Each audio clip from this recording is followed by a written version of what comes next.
It's often taken for granted that if you want an efficient, modern market economy, and clearly that is what Chinese policymakers want, it should be based on private property. But rural land in China is still under collective ownership. It's owned at the village level. It's not owned privately by individuals or by households. Even today, they still haven't privatized it. In quite a lot of the media coverage about China in the West, certainly here in the UK, this is explained by China's leaders as basically being too socialist. They're quite often portrayed as being a bunch of dogmatic ideologues who are too backward in their thinking to accept the true benefits of private property and markets. But is that really the reason? In this video, by the way, I'm focusing on agricultural land in particular. That's the land that people grow things on, basically. There's this idea that if you privatize land, villagers could sell it, get some money from it, and move to the cities. This very much fits with taken for granted assumptions about what modernization means. It means essentially urbanization.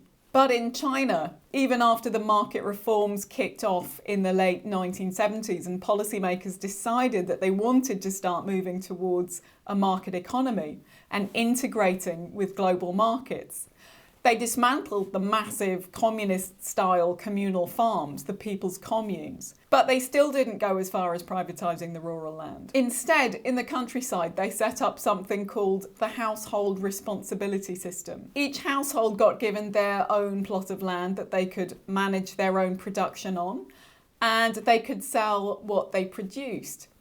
And they owned it by virtue of the fact that they were a member of the village. It was the village, technically, that owned the land. They didn't own it outright as private individuals. In fact, very often they didn't have that plot of land permanently anyway.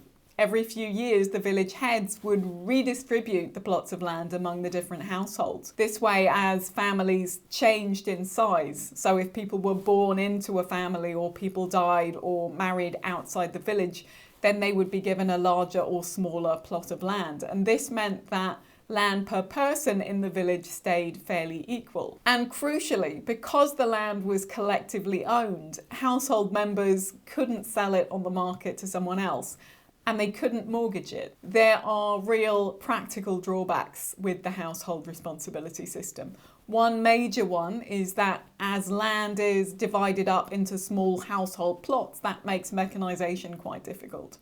It's quite difficult to make money from agriculture anyway. It's even more difficult if you can't organize the land into huge fields and use machinery to do things like spray fertilizer and do the harvesting, which of course makes everything more efficient. This became even more of a pressing issue when China joined the WTO in 2001, which brought Chinese agriculture into closer competition with the world market. In fact, many policymakers in China have fiercely argued in favor of privatizing rural land. But every time this debate has heated up, it's been met even more fiercely by people opposing it. So why is that? Is it all about clinging on to socialist ideology? Let's look at some of the actual reasons. First, historically, if we look at other parts of the world, particularly at other countries in the global south over the last few decades, once a country's agricultural land is privatized and then that country's national economy is integrated with global commodity markets, it becomes very difficult to compete.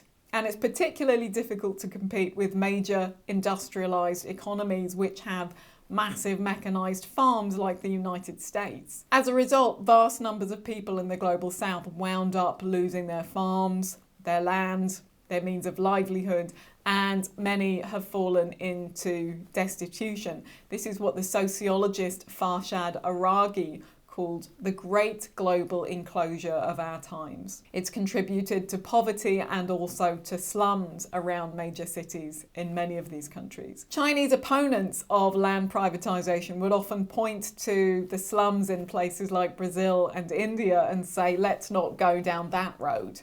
Particularly given how large China's population is, it could potentially, they say, be a real disaster.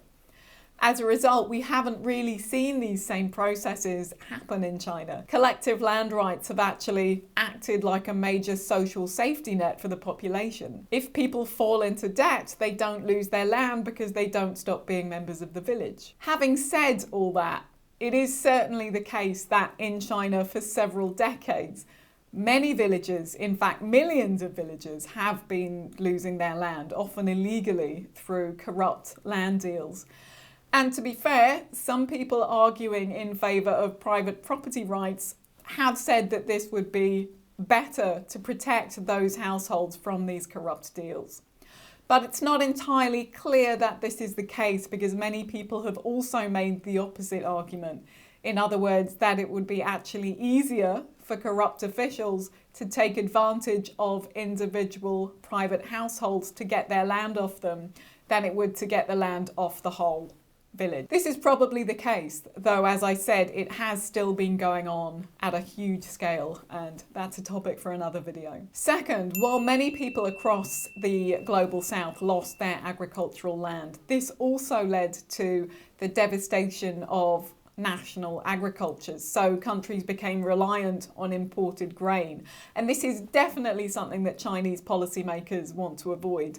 Let's face it, China hasn't always had good trading relations with other countries. Remember the trade embargo during the Cold War as just one example. And also policymakers are very wary about leaving China's large population vulnerable to market fluctuations.